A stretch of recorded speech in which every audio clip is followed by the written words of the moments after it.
আজকে না 27শে আগস্ট আর গণেশ চতুর্থী। অফিসে আজকে এথনিক ডে, তাই শাড়ি পরেই অফিস যাচ্ছি। একাই যাবো ভেবেছিলাম, কিন্তু রেডি হওয়ার পরে বাইরে তাকিয়ে দেখি যা বৃষ্টি, বাপরে বাপ। তো ওকে বললাম ওকেই ছেড়ে আসতে। যাই হোক, ওই চলে আসলো আমাকে ছাড়তে।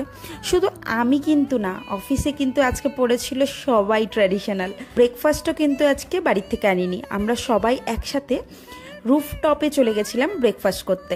তো ব্রেকফাস্ট তো করলাম, সাথে করলাম অনেক মজা, ফটোশ্যুট, ভিডিও। তো এসব করেই সময়টা কিন্তু খুব মজায় কেটেছে। তো যাই হোক, আজকে ব্রেকফাস্টে আমরা করেছিলাম পুরি।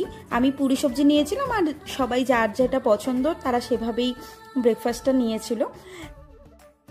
অফিসে মজার সাথে সাথে তো কাজও প্রচুর ছিল, তাই কাজ কমপ্লিট করে দুপুরবেলার মধ্যে বাড়ি ফিরে আসলাম। আর সন্ধ্যাবেলা একটু প্ল্যান আছে, মা বাবাকে নিয়ে গণেশ পূজা দেখতে যাবো হেঁটে হেঁটেই। তবে দেখা হবে নেক্সট ব্লগে। টাটা।